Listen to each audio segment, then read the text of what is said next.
Testosterone বৃদ্ধির 5টি সহজ উপায়। 1 নম্বর উপায়ে আপনি বৃদ্ধি করতে পারেন যদি নিয়মিত রোজা রাখেন, সপ্তাহে 1 দিন বা 2 দিন, তাহলে আপনার টেস্টোস্টেরন হরমোনটা বৃদ্ধি পাবে। সব সময় যদি আপনার পেট ভরা থাকে তাহলে কিন্তু এই টেস্টোস্টেরন হরমোনটা ধীরে ধীরে কমে যাবে।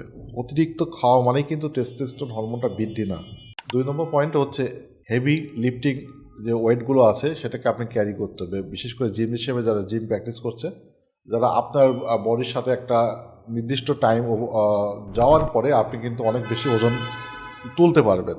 যখন আপনি হেভি ওয়েটের এক্সারসাইজগুলো করতে পারবেন, আপনি দ্রুত টেস্টোস্টেরন হরমোনটা বৃদ্ধি পাবে। তাহলে এটা প্র্যাকটিস করতে পারেন। আর 3 নম্বর পয়েন্ট হচ্ছে অবশ্যই তাড়াতাড়ি ঘুমিয়ে যেতে হবে, অতিরিক্ত রাত জাগা যাবে না।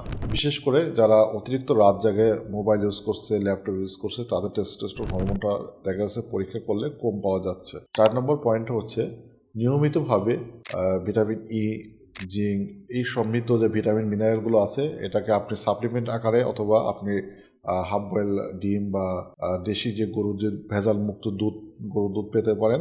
তাহলে এটা নিয়মিত সেবন করলে আপনার টেস্টোস্টেরন হরমোনটা বৃদ্ধি পাবে। আর ফলমূলের মধ্যে কলা, খেজুর, কিশমিশ, মধু, বাদাম, খেজুর, এই সমস্ত প্রাকৃতিক যে খাদ্যগুলো রয়েছে ভেজাল মুক্ত, সেইগুলো আপনি খেতে পারেন। তাহলে আপনার টেস্টোস্টেরন হরমোনটা বেড়ে যাবে। স্বামী স্ত্রীর মধ্যে সুসম্পর্ক এবং কমিউনিকেশন গ্যাপ রাখা যাবে না। তাহলে আপনার টেস্টোস্টেরন হরমোন আর চিন্তা করা লাগবে না। আজকের ভিডিওটা এখানে শেষ করছি। আল্লাহ হাফেজ।